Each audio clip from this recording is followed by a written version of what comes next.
नमस्कार, राज्यसभा टेलीविजन पर आपका स्वागत है। मैं हूं राखी बख्शी। 8 मार्च का दिन जब हम याद करते हैं तो अंतर्राष्ट्रीय महिला दिवस बखूबी हमारे सामने होता है। और आज हम बात कर रहे हैं एक ऐसी बड़ी शख्सियत से जो किसी परिचय की मोहताज नहीं है, प्रतिपक्ष की नेता लोकसभा में श्रीमती सुषमा स्वराज, जो पहले अगर हम उनकी बात करें दिल्ली में मुख्यमंत्री रही हैं, स्वास्थ्य मंत्री रही हुई हैं, सूचना प्रसारण मंत्री रही हैं, साथ ही संचार का काम भी उन्होंने संभाला है। उसके साथ हरियाणा में उन्होंने मंत्रालय का काम भी संभाला है। बहुत 30 साल का लंबा पुराना राजनीतिक करियर और कई चीज़ों में वो सबसे अव्वल सबसे आगे रही हैं। आप उन्हें संसद में सुनते ही रहते हैं और कई बार जिस तरह की दलीलें देती हैं, क्योंकि पेशे से वकील हैं लेकिन बखूबी हम सबको सुनने में नजर आता है। आज उनसे खास बातचीत करते हैं। नमस्कार, आपका स्वागत है। धन्यवाद राखी। और बात हम अगर महिलाओं की करें, अंतर्राष्ट्रीय महिला दिवस है, हाल में जो कुछ भी हुआ अगर उसको परिप्रेक्ष्य में आप रखें सुषमा जी, तो कैसा लगता है कि क्या कुछ होना चाहिए? क्या हम सिर्फ फॉर्मूला बनाएं, कानून में बदलाव की बात करें, या कौन सी दिशा अपनाएं? किसी भी परिप्रेक्ष्य में देखो राखी, तो एक ही चीज़ उभर के आएगी। कानून बने हैं, कानून अभी भी बन रहे हैं और आगे भी बनेंगे। बहुत कुछ हुआ भी है महिलाओं के लिए, पहले से ज़्यादा शिक्षित हुई हैं, पहले से ज़्यादा स्वावलंबी हुई हैं। अगर कमी कहीं है तो वो है माइंडसेट की, चेंज की। पुरुष का माइंडसेट नहीं बदला। कुछ भी बन जाए महिला, उसकी देह आज भी उपभोग की वस्तु है और इसलिए उसकी देह ही उसकी दुश्मन बन जाती है। जिस घटना की तुम चर्चा कर रही हो, वो लड़की अनपढ़ नहीं थी, पढ़ी लिखी पैरामेडिकल उसकी स्टूडेंट थी, ट्यूशन करके कमाती भी थी, लेकिन समाज में और दरिंदों ने उसे सिर्फ एक महिला के रूप में देखा। तो इसलिए मैंने कहा ना, परिप्रेक्ष्य कोई भी हो, जब भी कसौटी पर तोलोगी तो नज़र एक ही चीज़ आएगी कि जब तक पुरुष का माइंडसेट महिला के प्रति नहीं बदलेगा, सोच नहीं बदलेगी, पुरुष वर्चस्व मानसिकता की सोच है ये, वो जब तक नहीं बदलेगी तब तक ना उसे बराबरी मिलेगी और ना सुरक्षा। हमने इतना आक्रोश भी देखा, जन आक्रोश उमड़ा, कई लोगों के विचार हमें सुनने को देखने को मिले। किसको कहीं ना कहीं दोषी माना जाए? समाज को, जैसा कि आपने कहा, व्यवस्था है, पुलिस है, कई बार हम ये भी कहें कि दूर दराज के इलाकों में, उत्तर पूर्व के इलाकों में कितना कुछ कवर किया जाता है मीडिया द्वारा, वो भी शायद चिंता की बात हो सकती है। तो कैसे आप देखेंगे कि क्या हम दोष मढ़ दें तो काफ़ी है? अगर दोष मढ़ें तो किस पर मढ़ें? देखो, समाज में अच्छे बुरे लोग रहते ही हैं, लेकिन व्यवस्था में एक खौफ अगर हो तो बुराई ढकी रहती है, एक डर, एक भय रहता है। अगर वो खौफ चला जाए तो फिर जो बुराई है और जो बुरा पक्ष है समाज का, वो उजागर हो जाता है। इसलिए व्यवस्था के सिर पर जब दोष मढ़ा जाता है तो वो इसलिए मढ़ा जाता है कि सरकार का इकबाल, पुलिस का खौफ, भय वो है ही नहीं, वो बिल्कुल नहीं है। मैं तुम्हें याद दिलाती हूँ, अभी तुमने मेरे परिचय में कहा कि मैं दिल्ली की मुख्यमंत्री रही। कितने दिन के लिए? मात्र 40 दिन के लिए। और उस समय कानून व्यवस्था की हालत कितनी ख़राब थी। हर रोज़ एक ऐसे कत्ल की बात आ जाती थी कि बूढ़े दंपति को मार दिया, अकेले रहने वाले वृद्धों को मार दिया। कानून व्यवस्था इतनी ही ख़राब थी लगभग। लेकिन आते ही मैंने एक तहैया किया, एक इरादा बनाकर मैं निकली और मैंने ये घोषणा की बाकायदा कि मैं रातों को जागूंगी ताकि दिल्ली वाले चैन से सो सकें। और हमने एक व्यवस्था बना दी। तब भी तो दिल्ली पुलिस हमारे नीचे नहीं थी। आज मुख्यमंत्री ये कहकर पल्ला झाड़ लेती हैं कि मेरे नीचे नहीं, मेरे नीचे भी तो नहीं थी। लेकिन हमने तय किया कि हमारे जो 7 मिनिस्टर्स हैं वो 7 में से एक एक दिन रोज़ निकलेंगे और पूरी रात पेट्रोलिंग करेंगे। और वो हमने किया। आज मैं एक बात गर्व से कह सकती हूँ, उन 40 दिनों के अखबार उठा के देख लो, सुर्खियाँ बदल गई थी, एक भी घटना नहीं घटी थी। क्यों? क्योंकि एक खौफ, एक निगरानी शुरू हो गई थी। सब लोगों को लगने लगा था, अरे पता नहीं कहीं भी आ सकती हैं, कहीं भी अवतरित हो सकती हैं, किसी भी पुलिस थाने में पहुंच सकती हैं। तो जिन लोगों को जो काम सौंपा गया था उसमें जो कोताही बरती जा रही थी, उस कोताही को ख़त्म करके और एक ऐसा अलर्ट पैदा कर दिया कि जहाँ पीसीआर वैन खड़ी होनी चाहिए वहाँ खड़ी है, जिनको बीट कांस्टेबल्स को पेट्रोलिंग कर रही हैं वो कर रहे हैं। इतने भर में चेंज हो गया था।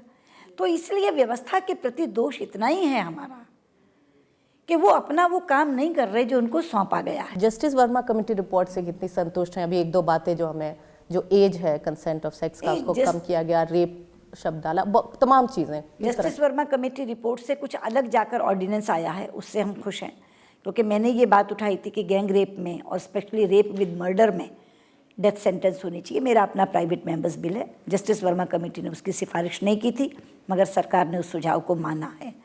और एक बात हमने और कही थी कि मरे भले ही ना, लेकिन अगर मरने जैसी हो जाए, पूरी ज़िंदगी अगर वेजिटेबल बनाकर काटे तो भी उसे मर्डर ही माना जाए और डेथ दी जाए। आप अपनी बात पर कायम है? क्योंकि इसके बारे में तरह तरह नहीं, हमें कायम, मैं भी कायम हूँ, मेरी पार्टी भी कायम है, क्योंकि हमने जो पत्र हमारे यहाँ से गया वो पार्टी के प्रेसिडेंट की तरफ से गया था और उस बात को भी सरकार ने माना, तो उससे हम संतुष्ट हैं। जहाँ तक जुवेनाइल उसका सवाल है, हमारा ये कहना है कि वो क्राइम से संबंधित ज़रूर होनी चाहिए।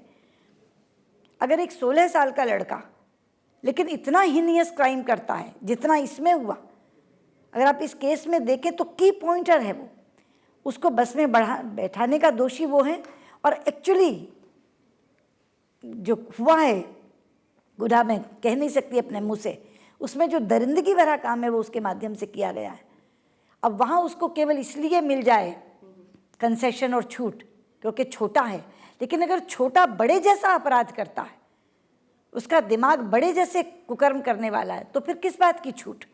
इसलिए जुवेनाइल उसको भी अपराध के साथ जोड़कर देखा जाए, ये हमारी मांग है। और जो एज भी अब 18 से घटाकर 16 कर दी गई सहमति के लिए, उसको आप वो अभी आएगा, वो हम देखेंगे, क्योंकि वो कॉन्ट्राडिक्टरी है।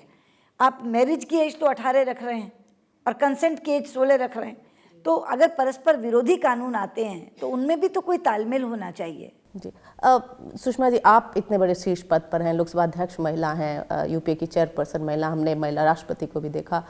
क्या सिर्फ ये काफ़ी है कि महिला उच्च पदों पर आ गई? भारत की हम बात कर रहे हैं, अभी तक पंचायत में निचले स्तर पर महिलाओं का जो हाल है, आप पूरे महिला सशक्तिकरण को की दिशा हमारे देश में किस तरह से देखते हैं? देखिए, जहाँ तक 4 बड़े पदों पर आपको महिलाएं दिख रही हैं, ये अपने आप में गौरव की बात है, क्योंकि आज भी जो अपने आप को सबसे ज़्यादा विकसित देश कहते हैं, अमेरिका जैसे, वहाँ एक भी विमेन प्रेसिडेंट नहीं हो सकी, जबकि हमारा ये पूरा कॉन्टिनेंट इस बात पर गर्व कर सकता है कि हम और हमारे पड़ोसी देशों में महिला नेतृत्व बहुत पनपा। ये अपने आप में गौरव की बात है, लेकिन ये अकेला संतोष नहीं करवा सकता, क्योंकि जो आम महिला की स्थिति है, आम महिला की स्थिति में सुधार ज़रूर हुआ है। मैं ये नहीं कह सकती कि जो पहले स्थिति थी वही आज है, लेकिन अभी बहुत कुछ करना बाकी है। पंचायतों में हमने आरक्षण दिया, 33% केंद्र से दिया गया, बहुत से भाजपा शासित राज्यों ने उसको बढ़ाकर 50% कर दिया। अब मध्य प्रदेश जैसे प्रदेश में हर दूसरे गांव की सरपंच महिला है, हर दूसरे गांव में 33% से की बजाय 50% पंच महिलाएं हैं। इसी तरह नगर पालिकाओं में हुआ है, तो महिला नेतृत्व पनपा है। लेकिन अभी जैसे मैंने कहा कि जब तक वो सोच नहीं बदलेगी, तो उस सोच की बरकरारी के चलते बहुत बार ये सशक्तिकरण भी हल्का हो जाता है, लेकिन ये भी अपने आप में अधूरा है, क्योंकि संसद और विधानसभाओं में तो दिया नहीं। तो जब तक संसद और विधानसभाओं में ये आरक्षण नहीं आता, तब तक राजनीतिक आरक्षण भी अधूरा है। संसद की आपने बात की, जिस तरह से महिलाओं की अब भागीदारी बढ़ रही या बढ़नी चाहिए, उस पर आपका क्या कहना है? क्योंकि कहीं ना कहीं वो जो फिगर की अगर हम बात करें, संख्या बढ़ी है, खासकर 15वीं लोकसभा। ज़्यादा नहीं बढ़ी। अगर पहली लोकसभा देखें और अब की लोकसभा देखें तो 4% से 11 हुई है, और पिछले से केवल 1% बढ़ी है। 10% के करीब चल रही थी, 11% हुई है, तो कोई बहुत ज़्यादा नहीं बढ़ी। लेकिन मेरा ये मानना है, जब तक आरक्षण नहीं होगा उनको उनका उचित प्रतिनिधित्व नहीं मिलेगा। मतलब 50% आबादी 33% मांग रही है ना, 50% तो नहीं मांग रही, तो 33% भी कभी नहीं मिलेगा जब तक आरक्षण नहीं होगा। कानूनी बाध्यता होगी तो मिलेगा, वरना नहीं मिलेगा। इस समय जब हम बात कर रहे हैं, तभी भी हर दिन हमें घटनाएं सुनने को नजर आ रही हैं, चाहे वो गाजियाबाद में हो, गुड़गांव में, या देश के कई अन्य कोनों में जिस तरह से ये बातें हो रही हैं। और कहीं ना कहीं वो जो आप बात कर रही थी कि समाज को कहीं ना कहीं बदलना होगा और व्यवस्था को चुस्त होना होगा, किस तरह की दिशा आप देखती हैं? एक अंतर्राष्ट्रीय नज़र से भी हमें देखा जा रहा है, हमें बहुत कुछ आगे करना ही होगा। वही मैंने जैसे कहा कि एक तो हमारे यहाँ जो कैरिकुलम है उसमें से, क्योंकि बच्चों से सोच बदलेगी ना, बड़े होकर के सोच आप कैसे बदल सकते हैं?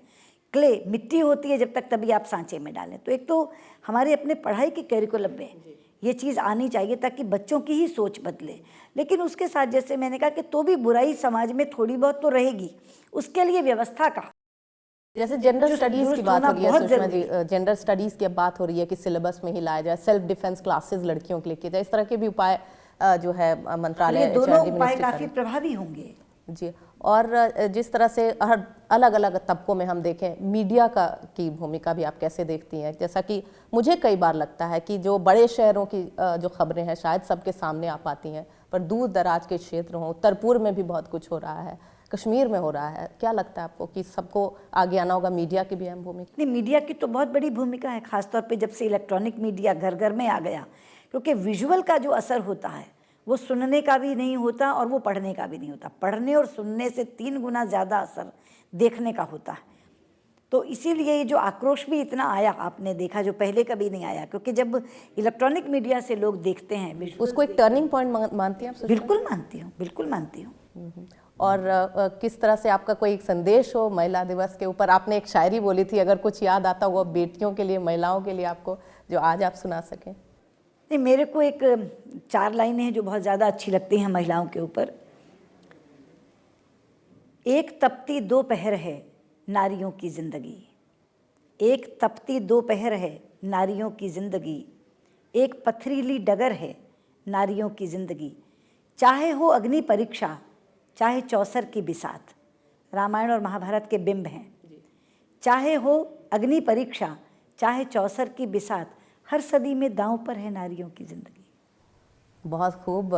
हम अक्सर संसद में आपको सुनते ही रहते हैं और आज एक बार फिर जाहिर है दर्शकों को बहुत मज़ा आया होगा। सुषमा जी, बहुत बहुत धन्यवाद, और हम सब के लिए, महिलाओं के लिए आगे का सफ़र अच्छा रहे, इस उम्मीद के साथ बहुत बहुत शुक्रिया एक बार फिर। शुक्रिया राखी। तो ये थी सुषमा स्वराज, हमसे बात कर रही थी राज्यसभा टेलीविजन पर। एक लंबा रास्ता है जो तय करना है, लेकिन उनका भी कहना है कि समाज को, समाज की मानसिकता को, पुरुषों की मानसिकता को ज़रूर बदलना होगा और तमाम सीढ़ियाँ हैं जिस पर आगे चलने की ज़रूरत है। फिलहाल इस कार्यक्रम को देखने के लिए आपका शुक्रिया। नमस्कार।